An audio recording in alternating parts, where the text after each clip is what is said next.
Olá pessoal, bem-vindos a mais um podcast da Rafus Press. Hoje teremos um Biblioteca Submersa especial de fim de campanha Demiurgos Sombrios. Então, o nosso mascote aqui, não é o nosso gato, está reclamando do fim da campanha, mas ela tem que acabar.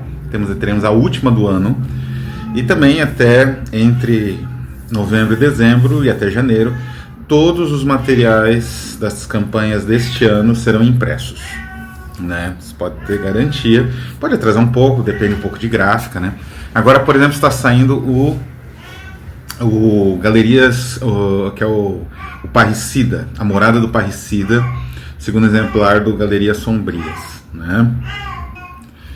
Então, o Morada do Parricida, segundo exemplar, né? Depois do Bristol o Carniceiro, finalmente está saindo. Então, quem apoiou o Galerias Sangrentas, né, Galeria Sombria, eu não lembro o nome dessa campanha, mas quem lembra, né, vai conhecer um pouco mais do gótico espanhol, do romance frenético espanhol, nesse conto sensacional, mais longo que o Bristol, um pouco, umas 5, 6, um pouco mais, assim, quase 50% mais longo, quase 20 páginas de conto, mais sangrento, mais brutal, enfim, mais tudo, tá na gráfica, em breve vai ser enviado aos apoiadores, né?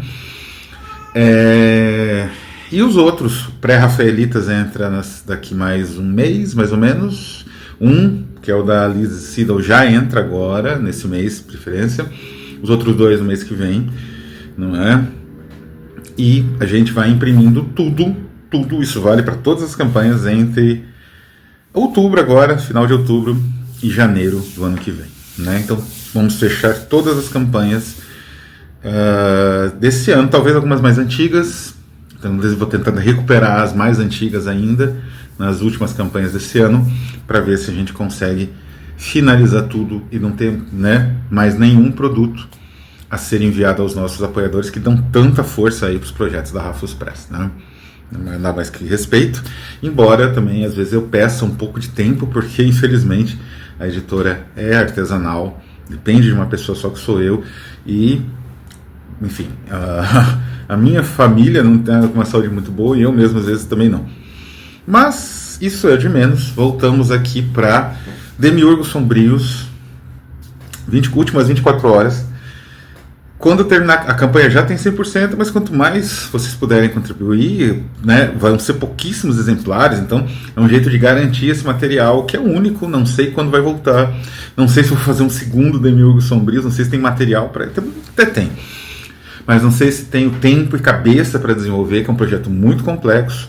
Eu estou há anos desenvolvendo esse projeto, e eu vou falar, aliás, um pouco disso num vídeo que vai sair exclusivo para os assinantes, para os apoiadores da campanha. Esse vídeo vai ser só para os apoiadores, vai sair assim que a campanha acabar. Esse vídeo vai entrar no ar no final de outubro, mas os apoiadores vão ter acesso agora, né? Eu vou fazer na semana que vem, né? Esse vídeo está sendo gravado antes do início da semana após o dia 12, após, né, o feriado, que é um domingo. E esse novo vídeo vai ser nessa semana subsequente ao feriado, e os apoiadores vão ter acesso a ele primeiro. Quem não é apoiador vai ter acesso a ele no final do mês, início de novembro, quando a gente lançar a nova campanha.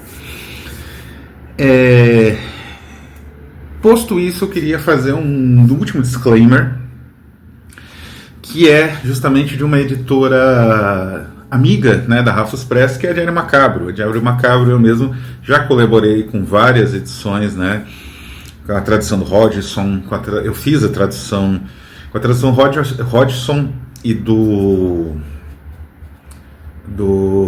Brockden Brown. Eu colaborei, fiz a introdução, consegui lá o Ian Sinclair, né, para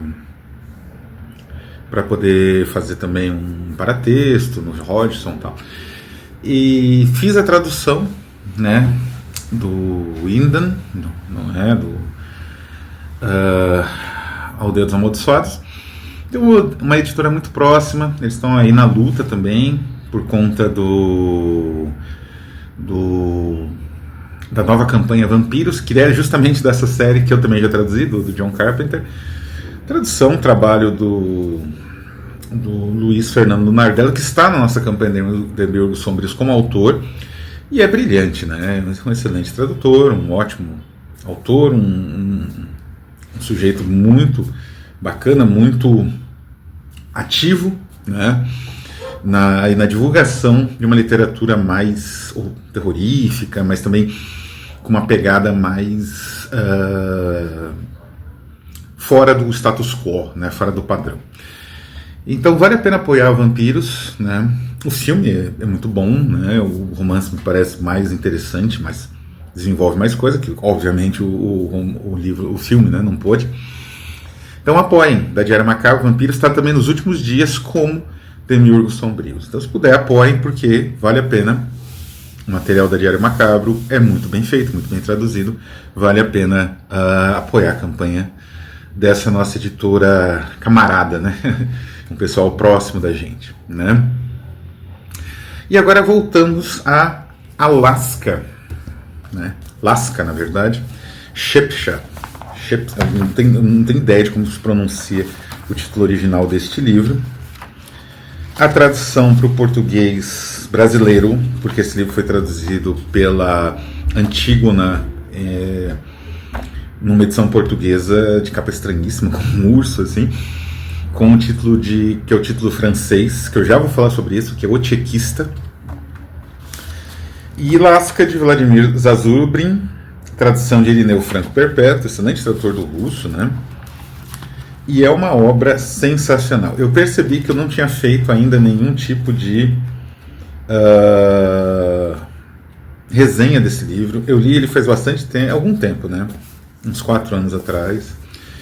E eu resolvi finalizar a nossa campanha, esse é o último vídeo da nossa campanha dos Demiurgos Sombrios, por alguns motivos. O principal é que, assim, no vídeo que eu vou fazer, o Aventuras Bibliófilas especial para apoiadores da campanha, que vai ser sobre as origens das teorias que eu utilizo, né? Na verdade, é um princípio teórico, não é bem um princípio teórico, mas um princípio de construção de teoria a partir de percepção dos sentidos, da linguagem especialmente, mas da cultura também, com algumas bases que eu vou mencionar nesse vídeo. Eu percebi, né, analiticamente, que tanto o Hassami Saba, né, o Velho da Montanha, quanto o Sergei Nechayev, eles eram dois indivíduos fascinados por um ideal de pureza. A pureza é essencial para eles, né? Foi essencial para a formação da Ordem dos Assassinos, foi essencial para a formação do niilismo, do terrorismo russo, né? Uma ideia de pureza que não está muito longe do ascetismo, daquele tipo de sacrifício que os santos fazem do corpo, da mente, da alma, de tudo, em prol de uma visão, né? Não é só em prol de uma doutrina, não. É em prol de uma visão que você tenha, não é? É em prol da visão que esses demiurgos apresentam, não é? E que eles também, de certa forma, se sacrificam. Eles tentam, na verdade, o que eles tentam fazer é moldar uma nova humanidade. Uma humanidade a partir daquilo que eles consideram certo, dos conceitos que eles trabalham. Esse conceito de digamos assim, de uma necessidade, né, de um mundo oculto. Não é que só os iniciados têm acesso, no caso específico do Hassami Saba, e essa necessidade da construção de uma aristocracia, digamos assim, de uma nobreza revolucionária, no caso do Nechayev. São princípios muito parecidos, né? Sempre uma ideia de exclusão. Existe uma sociedade imunda, digamos assim, uma sociedade que não se adequa a esses princípios, e indivíduos endurecidos, purificados, né, por essa visão que se contrapõe a essa sociedade. E o Lasca, do Zazubrin, ele oferece exatamente isso, através talvez do primeiro princípio de montagem de ser humano da história, que foi durante a Guerra Civil Russa e logo depois também na Revolução, não é? Antes de falar desse aspecto, é necessário falar um pouco da própria edição do Lasca, que é única. O Lasca ele foi escrito assim, as edições, ele foi lançado, como eu disse, em Portugal, no Brasil, na França e na Espanha. A edição espanhola é uma trilogia de todos os romances do Zazubrin, publicados, sei lá, na época, assim, né? Então tem bastante coisa. São 3 romances, né? Então é uma trilogia e é essa edição espanhola. É meio caída, né? Vamos dizer assim. Ela não é o ideal, né? Assim, mas os espanhóis têm essa, que é uma edição interessante. Além da edição espanhola, a gente teve, antes dessa edição, curiosamente não existe uma edição inglesa, pelo menos eu não conheço em inglês. Pode ser que tenha, mas não achei, nas minhas pesquisas não encontrei. E a edição de referência é essa aqui, francesa, do tchequista, né? Le Tchequiste, Zazubrini. E a edição francesa, ela é a melhor de todas, né? Porque assim, a edição brasileira, e acho que a portuguesa também, a portuguesa não tenho certeza, mas a edição brasileira, ela só conta com um paratexto, que é um pós-fácil, bem, digamos assim, sintético, bem sucinto, mas muito bem escrito, do Irineu Franco Perpétuo. Não é? Mas é muito curto pela complexidade desse livro. A edição francesa, por outro lado, ela conta, bela capa, né? A edição francesa conta, que eu não sei nem de que editor que é, Christian Borgus editor, Christian Bourgois, né? Ela conta com um prefácio de Dmitry Savitsky, e ela conta principalmente, isso o mais genial, Shetshipka, o título original. Ela conta com um paratexto que é sensacional, que é o prefácio original do livro, que chama Un récit sur la révolution et les individus, né? Prefácio de 1923, que foi escrito por um amigo do Zazubrin, não sei se tem o nome dele aqui, e na tentativa desesperada de publicar esse romance, porque ele foi escrito, ficou pronto em 1923, e a Revolução tinha acontecido 5 anos atrás, 6 anos atrás, né? Então, assim, ele abordando um tema espinhoso, né? Quer dizer, a ação das tchecas, né? Eu já vou falar o que é tcheca, né, para os russos em breve, mas consta até o Irineu Franco Perpétuo conta, não tem isso na edição francesa, não sei se isso é real, né, que ele chegou a conversar com Dzerzhinsky, que foi um dos fundadores da Tcheca, Dzerzhinsky, né, e ele escreveu esse 23, né, ele confiava muito na amizade que ele tinha com Gorky, como outros grandes autores, Alexander Blok, não adiantou muito no caso do Blok também, como no caso dele. Um morreu desassistido, o outro morreu fuzilado. Né? E ele teve uma vida meio de aventura. Né? Esse ponto é importante porque é difícil determinar no livro, enquanto você está lendo, o que ele realmente acredita. Isso é sensacional. Ele está descrevendo algo, ele usa muito um princípio de um naturalismo exasperado, né? Para além dessas diferenciações escolares, né, de realismo, naturalismo, existe no final do século XIX um naturalismo exasperado, que abandona alguns princípios fundamentais de romance experimental, o que seja, e vai direto para uma representação mais, digamos assim, distanciada da brutalidade do cotidiano. Não é? Em busca quase de um transe, de um êxtase, em busca de outras coisas que não é a representação experimental da sociedade, ou coisa assim, né? Então, Strindberg, né, o grande dramaturgo norueguês, ele era um desses naturalistas radicais, né? Ou Knut Hamsun, né? O texto da Alaska tem muito em comum com esses naturalistas radicais, né? Então, o que acontece? Ele era... Você não tem certeza exatamente se ele está representando um dilema moral, psicológico, que deve ser superado. Não é um dilema, então, é um problema individual do personagem, em choque com aquela engrenagem. O romance seria aceitável para o governo, ou se ele está representando um horror que, digamos assim, desagrega, né, na tentativa de se transformar num super-homem, num outro homem. Esse horror desagrega a humanidade. Não é muito claro qual dos dois lados ele está. E isso é genial. Isso é sensacional, porque o romance tem uma série de ambivalências, de estranhezas assim na estrutura, que faz com que você fique... digamos assim, tem um efeito meio lisérgico, meio de disruptivo, como dizem hoje, meio de realmente te deixar meio... ser um equilíbrio muito claro para onde você está indo lendo esse livro.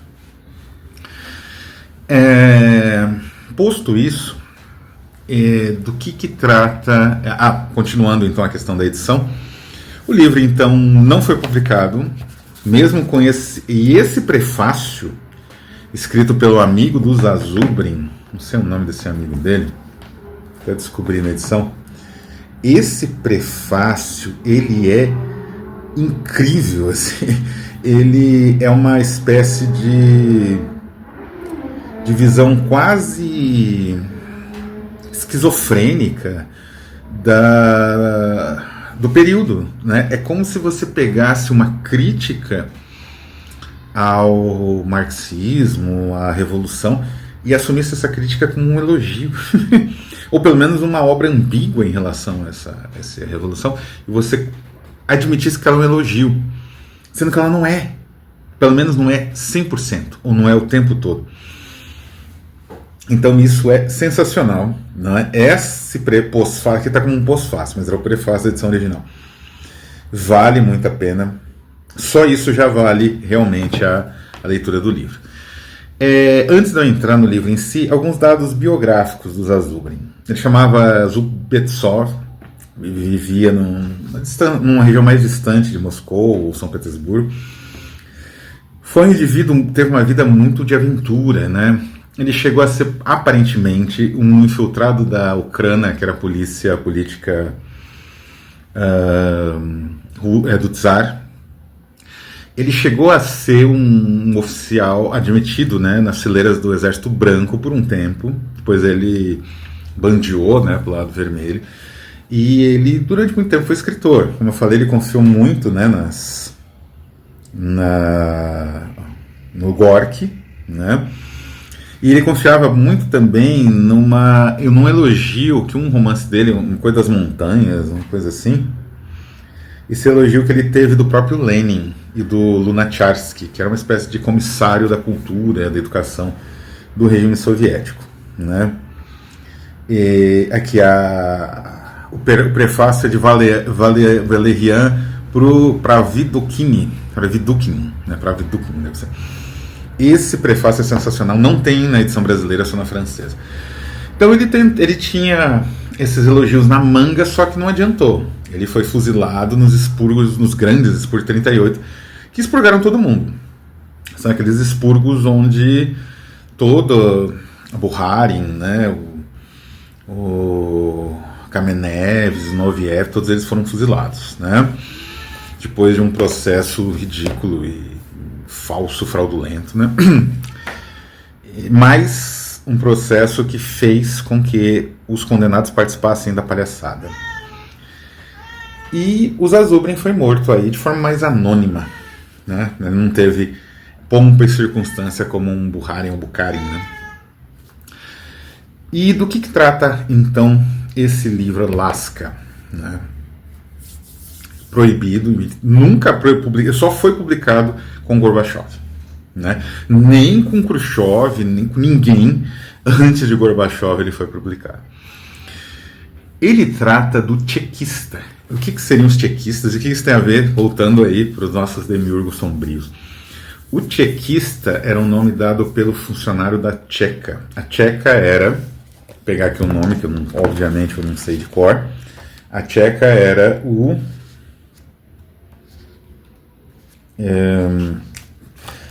A Comissão Extraordinária para a Luta contra a Contra-Revolução e Sabotagem foi o primeiro órgão de segurança da Rússia e era o órgão responsável pela execução da chamada Troika, que era uma estranheza jurídica que a Revolução criou por conta da Guerra Civil e por conta, principalmente, não tanto da Guerra Civil, de algo que teve muito impacto no Lenin. Isso tudo é leninista. Então essa ideia de uma revolução muito criativa com Lenin, que não tinha censura, com vanguardas atuantes, em grande parte é balela, né? Ou pelo menos não corresponde 100% ao que foi realmente. Mas qual foi o impacto no Lenin? Eu comentei aqui do Blood and Laughter, né, que é aquela obra a respeito das caricaturas, impressionantes caricaturas produzidas no período da Revolução de 1905. O Lenin já foi um dos líderes da Revolução de 1905, né? Inclusive as memórias dele, Trotsky, formam grande parte da introdução, que era uma introdução datada, né? E era a única fonte que você tinha em russo em 1970, 80, né? Depois apareceu outras, mais material, uma revisão de vários papéis ali, dos liberais. Já tem um pouco no próprio Blood and Laughter, né? Porque a pesquisadora que escreve, ela é especialista, e ela já tinha acesso a alguns arquivos já nos anos 70. Né? Mas a Revolução de 1905 teve um impacto tremendo no Lenin. E o que ele percebeu é duas coisas. A primeira coisa, você não pode criar mártires.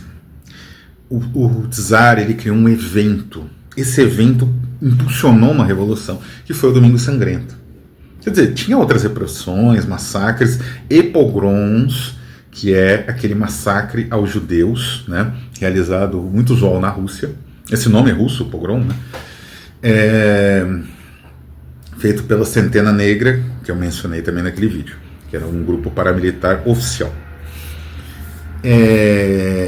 Acontece que esses eventos, esse mega evento, digamos assim, ele é simbólico. Você não pode trabalhar, né, digamos assim, deixar de lado o simbólico.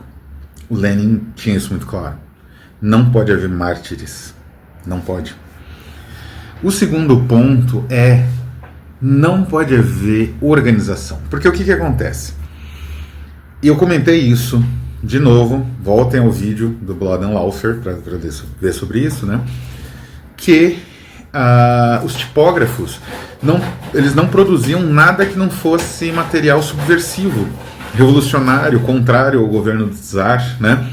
Inclusive as próprias proclamações do Tsar não eram impressas, porque eles sabotavam as máquinas, não iam trabalhar, não é? Eles até eram presos, mas a prisão era 5, 10, 15 dias, um mês, no máximo.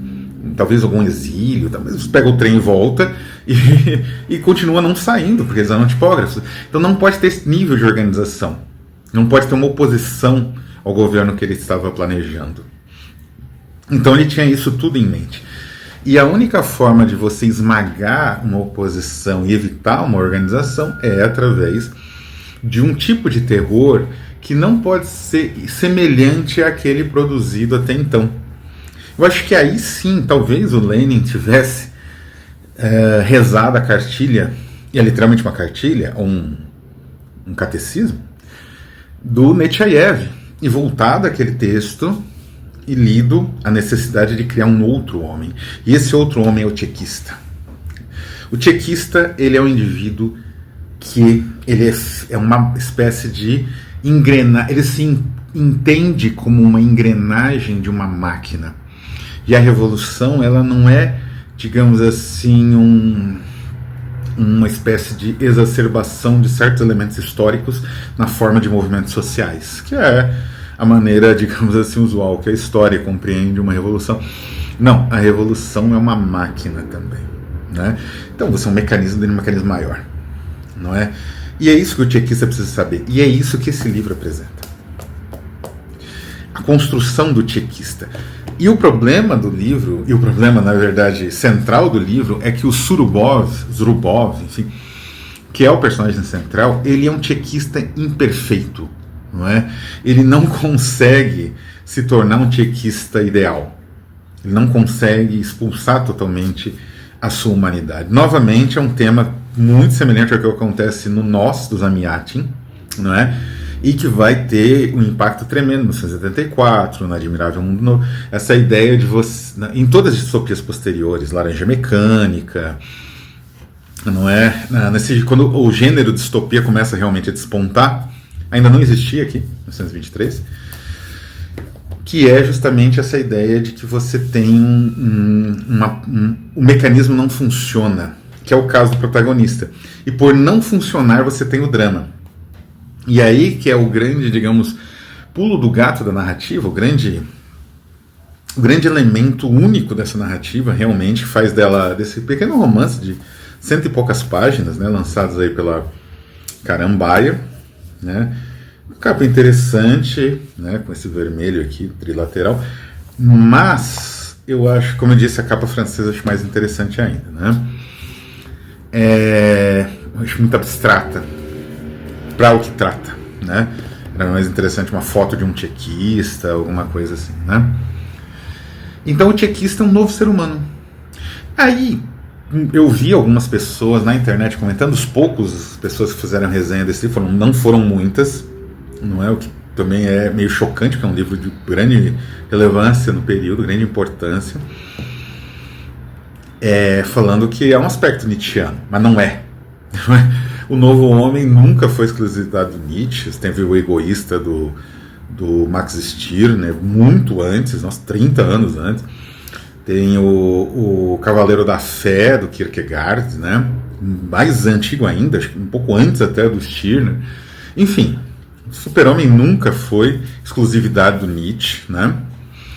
E, na verdade, o tchequista ele dialoga muito com homo-soviéticos, que é esse tipo de novo homem que surge, né, da Revolução, ou que se esperava que surgisse, mas não é bem essa a realidade, né?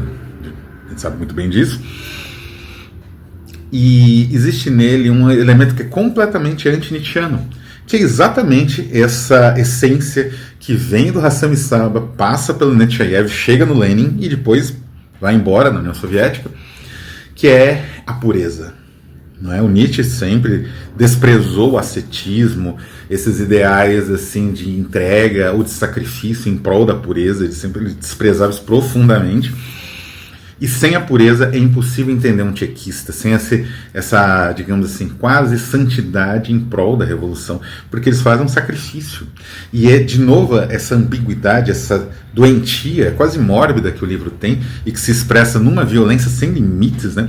A violência da Alaska é muito parecida, mas num outro sentido, com uma outra aplicabilidade, com a violência que você encontra em um Cormac McCarthy, especialmente no Blood Meridian, né? Então essa violência, essa brutalidade, no caso específico do tchequista, ela é direcionada contra inimigos da revolução. E aqui é o pulo do gato, porque em alguns momentos parece quase justificável. Essas figuras são um pouco grotescas. A forma naturalista exasperada, né, como eu disse, que parece seguir ou se aproximar desses parâmetros estabelecidos na loucura, né, literalmente na loucura, pelo August Strindberg ou pelo Knut Hamsun, não é?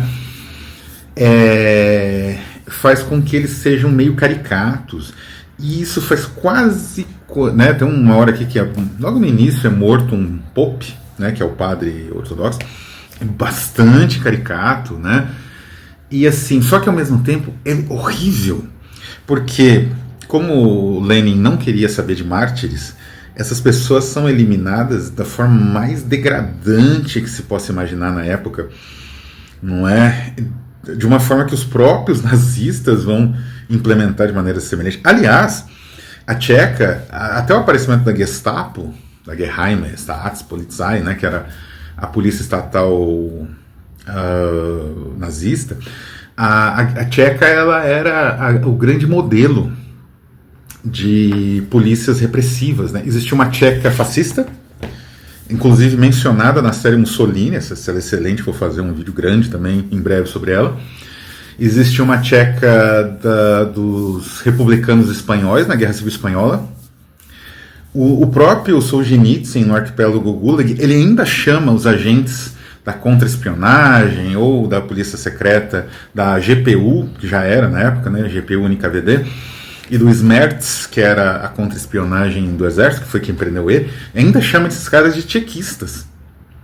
Ou seja, a ideia do tchequista, como eu disse, é uma mutação humana, não é um projeto de mutação humana, mutação antropológica. Então ela não é simplesmente a denominação de uns caras pertencentes a um grupo policial específico, né, ou de repressão. Não é? Eles são como Oprishna, né, os Oprishniks, na época do Tsar Ivan. Né? Então, mas voltando, essas pessoas são eliminadas quase como se fosse justo. E aí que está o grande, digamos assim, efeito desse livro, que é justamente você ficar instável em relação ao que realmente é justo e injusto nesse jogo de potências, né? E ao mesmo tempo o livro ele faz o possível para desumanizar, a revolução, como eu disse, ela perde um aspecto histórico, ela ganha quase um aspecto metafísico, de novo, algo que o Nietzsche detestava, de novo, isso não tem nada a ver com o nietzscheanismo, é um outro tipo de super-homem, é um super-homem da pureza e do ascetismo. O tchequista, ele é o novo membro, ou foi, ou é ainda, o novo membro da Ordem dos Assassinos. Exatamente, ele poderia entrar numa máquina do tempo e entrar em Alamut e seria aceito como um igual pelos membros da seita do Hassam Saba. Da mesma forma, ele poderia ir nessa mesma máquina do tempo, passar na Rússia em meados do século XIX ou no exílio na Suíça e apertar a mão do Nechayev e pertencer às células revolucionários do Nechayev tranquilamente. O tchequista é um novo ser humano. É uma máquina que se reconhece dentro de uma máquina metafísica quase, sobrenatural, alguém que você denomina ela. O subtítulo é esse, aliás, tem até na versão francesa, a revolução é ela tem tem uma espécie de denominação, mas ao mesmo tempo disposto a tudo, qualquer ordem que você recebesse, se essa ordem fosse ela, né? As ordens eram obedecidas sem questionamento, sem pensar, e a desumanização do inimigo era total e completa. Tirava-se a roupa, ficava-se nu, um tiro na nuca, de costas pro verdugo. Verdugo era um oficial qualquer ali, um soldado da Tcheca. O cadáver caía numa porta sem dobradiça, sem nada, né, um espaço de porta só. Era recolhido pelos tchequistas, jogado num caminhão e jogado numa vala comum. Sem martírio, sem nada. E esse nada, a pureza, o nada resultado da pureza extrema, é o efeito definitivo do tchequista, do assassino do Hassam Saba, do nihilista do Nechayev. Esse é o resultado final digamos assim, da ação criativa, de certa forma, do Demiurgo Sombrio. E é isso, pessoal, vou ficando por aqui. Aqui acaba a campanha dos Demiurgos Sombrios. Apoie se puder. São livros que vão ter pouquíssima tiragem, são resultado de um sacrifício imenso. Então, se puderem, apoiem. E apoie a campanha dos nossos queridos colegas de Diário Macabro, Vampiros, também sacrifício considerável, né? A gente sabe muito bem como é o trabalho da editora independente no Brasil. Então apoiem se puderem, né? Conheçam pelo menos a campanha. Vou ficando por aqui então novamente. Agradeço, desculpa o vídeo um pouco mais longo, mas era necessário para encerramento dessa campanha, que foi bastante cansativa, mas valeu muito a pena. E é isso, pessoal. Um abraço e até a próxima.